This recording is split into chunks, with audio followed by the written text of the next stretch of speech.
ከዕለታት ግማሽ ቀን አሌክስ አብርሃም የመስዋዕት ልጆች በቤታችን በረንዳ ላይ ከአንድ ወጥ እንጨት ተፈልፍላ የተሰራች ባለ 3 እግር ብርኩማ ላይ ተቀምጬ የባህል በግ የሚያርደውን ሰውዬ የሚያደርገው እመለከታለሁ።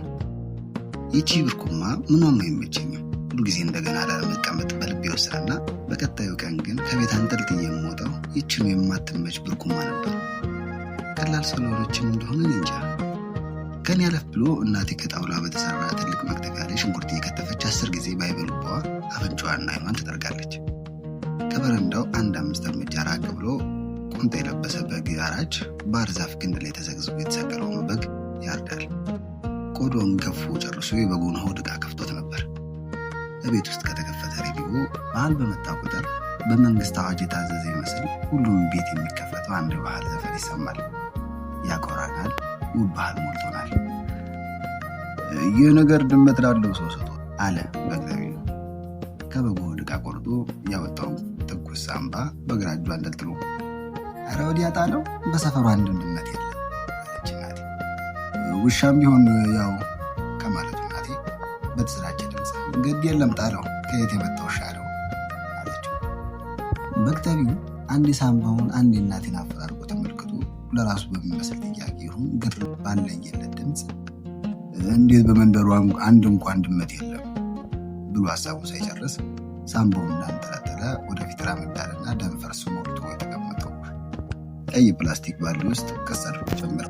ሳምባው እስከ አፉ በሞላው ባልዲ ውስጥ ብቅ ጥልቅ ሲል ጀማሪ ዋናተኛ ይመስል ነበር። እውነትም ሰፈራችን ውስጥ አንድም ድመት አለመኖሩ ትዝ አለኝ። ምን ድመት ብቻ፣ በድፍን ሰፈሩ ምንም አይነት የቤት እንስሳ የለም።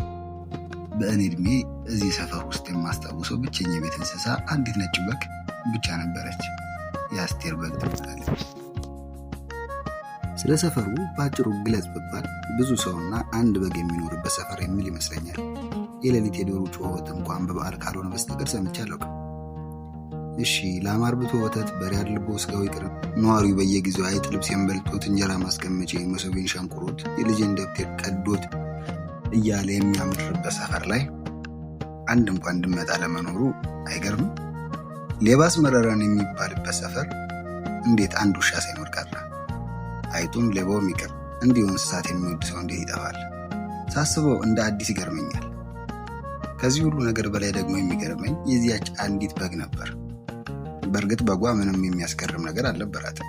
እንደ ማንኛውም ዝቅተኛ ኑሮ የሚኖር ኢትዮጵያ ከተማ በግ በየጫት መሸጫው የወዳደቁ ጫት ስትለቃቅም ከተዘናጋች ጉሊት ቸርቻሪ አማራትን ስትነጥ ሰፈራችን በሚቆሙ ከባድ መኪናዎች ስር ስተኛ አልፎ አልፎ ትንሽ ራቅ ብሎ የሚገኝ ወፍጮ ቤት አካባቢ የተደፋ ፍሩሽካና ጥራጥሬ ስትለቃቅም ውሏ ሲመሻሽ ልክ እንደ ባለ ስራ በእኛ በር በኩል ረጋ ባለ እርምጃ አልፋ አሳዳሪው አስቴር ቤት የምትገባ ነጭ በግ ናት። አንዳንዴ አሳዳሪው አስቴር ቤት ከውስጥ ስለሚዘጋ በሩ ላይ ቆማ አሊያም እንደ ውሃ ልክ ቤቱን ለመደገፍ የተሰራው በሲሚንቶ መደብ ላይ ተኝታ አላፊ አግዳሚውን እየቃኘች በሩ እስኪከፈት ትጠብቃለች። አስተያየቷ ልክ እንደ ሰው ነው። አንድ ሰው ሲያልፍ ከዓይኑ እስኪሰወር ድረስ አንገቷን መዘዝ አድርጋ በዓይኗ ትከተለዋለች። ለምን እንደሆነ እንጃ። እንዲህ በር ላይ ተኝታ አላፊ አግዳሚውን እየቃኘች ሰዓት የበግ ቆዳ የለበሰች ውሻ ትመስለኛለች፣ ልክ ዘላ የምትናከስ። ስለዚህ በግ የሚገርመኝ ታዲያ የአስቴር በግ መሆኗ ነበር። ሰፈራችን ውስጥ የተጣላለ ግቢ ያላቸው ሰዎች ብዙ ናቸው። ራሳቸው በግቢያቸው ስፋት ሲቦርሩ ፈረስ የሚያስጋልብ ግቢ አለ፣ ለምን ልጆች መጥቶ አይጫወቱ ይላሉ። ሁሉም የሰፈሩ ቤት ባይንጣለልም የተለያዩ መጠን ያለው ግቢ አለው። እንደየአቅሙ በግንብ፣ በጥሬ ካብ፣ በአሮጌ ቆርቆሮ፣ በቅጠላ ቅጠል የታጠረ ግቢ። ከየትም ሰፈር እየመጡ ለዳቦ መጋገሪያ ኮባ፣ ለእንስራና ጋን ማጠቢያ ግራዋ፣ ለመድኃኒት የአቦል ቡና የሚጠጣ ዳማከሴና ጤና አዳም፣ ሰው ሲያሙ የሚታጠን አረር ግሬሳና የባህር ዛፍ ቅጠል ሳይቀር የሚወስዱት እዚሁ ከኛ ሰፈር ነው።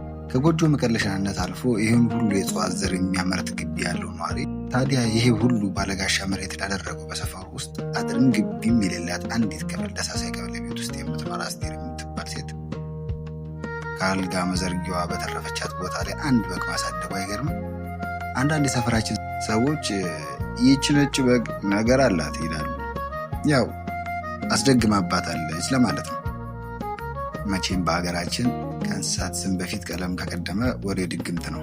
ነጭ በግ፣ ጥቁር ዶሮ፣ ቡድልማ አህያ፣ ነጭ ጅብ፣ ገብስ፣ ማምንትስ እኒያ በተናገሩት ቁጥር ንግግራቸው ሳድ የሚያደናቅፍባቸው ወርቅ ውሃ የሚባሉ ወላቃ ሴትዮ ሁልጊዜ ምች መቶኝ እያሉ ከአቦልቡል ነገር የሚጠጡት ዳማከሴ ከኛ ቤት ነው የሚወስዱ። ምች ባላቸው ይመስለኛል። በነጋ በጠባ የሚጠረቅም ክፉ ባል እና ይቺ ሴትዮ የሆነ ጊዜ ለእናቴ አስቴርን ሲያሙ ይህች መተታም በግ መንገደኛውን ወንድ ታከክ ብለው ታለፈች። ልቡ ስጉር ብሎ ወደ አስቴር ቤት ነው አሉ። ሚስት አለኝ ልጅ የለኝ የለ በቃ ያለውን አራግፎ መሄድ ነው። መጠንቀቅ ነው። እናቴ ልጅ ከሆነ በኋላ ወየው ዋጋ የለውም ሲሉ በጆሮ ሰምቻቸዋለሁ። እናቴ ታዲያ በዲያ አንቱ ደግሞ አንድ መድኃኔዓለም ካለ እንዲህ ያለ ነገር አለቻቸው። እምነቷ ከዚያም በላይ እዚችን ሐሜተኛ ሴትዮ አፍ ስላዘዘችልኝ ደስ ብሎኝ ነበር። ጥሎብኝ አልወዳቸውም። እንዲህ እውነት ታሞ ሳይሆን ለሐሜት የሚመጡ ነበር የሚመስለኝ።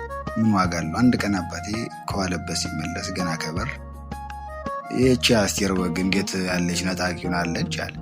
ለልጆች ሽምብራ እሸት ገዝቼ ስመጣ እንደ ደህና ነገር ታከካ ብላ እኔ ደግሞ አውቃኝ ነው ብዬ ሽምብራዬን እሸቱን ከጅረት ካኝ ሮጠች እኮ። እሷን ሳባርር አስቴር ቤት ልገባ ምን ቀረኝ አለ እየሳቀ። እናቴ ታዲያ እንደ ወትሮ አብራ ከመሳቅ ይልቅ ፊቷ ቄርር በራችን ላይ ሳልወለድ ጀምሮ በመሎቲ ቢራ ጠርሙዝ የሚንጠለጠለውን የጊዮርጊስ ጠበል ከተሰቀለበት አወረደችና በቁጥ በል ይህንን ጠበል አንተም ተረጭ ልብስን ምርጭ ብላ አዘዘችው። አባቴ ግራ ገብቶት አሃ ለበግ ጠበል ቢል ቁጡ አብሶ በጓንተ ነህ ምን ይገባሃል አለችው። ከዚያን ቀን ጀምሮ ያቺ በግ በግቢያችን በር ስታልፍ እናቴ ዱላ ያለ ድንጋይ እጇ ላይ ያገባውን ነገር አፈፍ አድርጋ ጀርባዋን ቆርጬ ነው የምጥላት ይቺ ሰላቢ እያለች ታሰድባታለች። አንድ ቀን እንዲሁም እናቴ በረንዳ ላይ ተቀምጣ ድንች ስትል ድንጋይ በጓ በበር ስታልፍ አይታት ቢላዋ አውርውራ አስጣታለች። ከሆነ ጊዜ በኋላማ በጓ ራሷ ልክ እኛ ቤት በር ላይ ስትደርስ ሩጣ ማለፍ ጀመረች። እናቴ ታዲያ ይህንን ስታይ ይህች ታዲያ በግ ናት እንዴ? ሰይጣን ሹክ የሚለው የዲያብሎስ ፈረስ ናት እንጂ ቤት ሀገር ነው በግ የሚይዘው አለች። ከበጓ ሰላቢነት በላይ ጀርባዋን ስላልቆረጠችው ተበሳጭታ እናቴና በጓ ተነጋግተው ነበር። ይቺ በግ ወደ ቤት መግቢያዋ ሰዓት አለፍ አድርጋ ስታመሽ ባለቤቷ አስቴር ፊቷ ላይ ጭንቀት ረቦባት ነጠላዋን ደርባ ያገኘችው ሁሉ ያቺን በግ አይታችኋታል እያለች ፍለጋ ትዞራለች። አንዳንዴ ታዲያ በጓን ከፊት አስቀድማ ከሆነ ወንድ ጋር ትመለሳለች። ብዙ ጊዜ የከባድ መኪና ሾፌር ስለ አስቴር ብዙ ነገር ያወራል። ለምን እንደሆነ አልፎ አልፎም ቢራና ምግብ ትሸጣለች። ጎረቤት ፊት ለፊት እንደዛ ባይልም አስቴር ሴተኛ ዳሪ ናት። በእርግጥ አንዳንድ ማታ ሰክረው ሰፈር የሚረቡሽ ሰካራሞች ስሟን እየጠሩ ጨክ ብለው አንቺ ሴተኛ ዳሪ ይሏታል። እሷ ግን እንደዚህ ያሏት አላሏት ግድ የሚሰጣት አትመስልም። እንዲሁም ትበላ ትበል ከእሷ ከራሷ ባይረጋግጥም አለች ተብሎ በስሟ የሚወራ ቀልድ አለ። ቀልድ ከተባለ የሆነ ጊዜ የቀበሌዎች ሰዎች ቢራና ምግብሽ ለመሸጥ ንግድ ፍቃድ የለሽም ብለው ድርጅት በሚል ስም ቤቷን አሸጉባት። ያን ዕለት ማታ ጎረቤት ሁሉ አስቴርን እኔ ቤት ደሪ እያሉ ሲለምኗት ቢውሉም በአንገት የገመድ ቢገባ ማንም ቤት አላድርም አለች። ያው አንዱ ጋር ልታድር ነው ብሎ ጎረቤቱ ተዋት። አስቴር ግን እዚያው በርዷ ላይ ባለች ሲሚንቶ መደብ ስስ ነጠላዋ እንደለበሰች ከበጓ ጋር ክርምት ብላ ተኝታ ነበር። ትስቅ ትጫወት እንጂ በጎረቤቷ ሁሉ ላይ ነፍሷ አንዳች መራር ቂም ይዞ ነበር። በቀጣዩ ቀን ጠዋት ግፍን ፈርተው ይሁን አሊያም ሰብአዊነት ከዚያ በላይ ላስጨክን ብሏቸው የገበያ ሰዎች ያሸጉትን ከፍተው ከአሁን በኋላ ፍቃድ ካላወጣሽ በስተቀር ምንም አይነት ምግብ ይሁን መጠጥ እንዳትሸጭ አሏት። አስቴር ምን አለች ተባለ? የማይታሸገው ውሎ ይግባ ጾሜን አላደር። በእርግጥ ይህን ነገር አለችም አላለችም ከዚያ በኋላ መተዳደሪያው ሴተኛ ዳሪነት ብቻ ከሆነው ከ2 ዓመት በፊት አስቴር የስራ መረረኝ በቃኝ ካሁን በኋላ እንጀራ እየጋገርኩ ለአንድ ነፍሴ መኖር አያቅተኝም ብላ እንጀራ መጋገር ጀመረች። እንዲያውም በነጭ ልሙጥ ወረቀት ላይ በቀይ ማርከር እዚህ ቤት ደረቅ እንጀራ አለ የሚል ጽሑፍ የጻፍኩላት እኔ ነበርኩ። አየችውና አቤት የፊደል አጣጣል ጎበዝ! ይችን ደረቅ የምትለውን ግን ለብለም ብትላት ገበያ ትስባለች። ደረቅ ማን ይወዳል ብላ ሳቀች። ስትስቅ አይኗ ጥግና ጥግ ያለው ቀይ ቆዳዋ ላይ እድሜ ያመጣው መሸብሸብ በደንብ ይጎላል። ጥርሶቿ ግን ስድር ብሎ ያምራሉ። የእንጀራው ነገር ከ3 ቀን አላለፈም።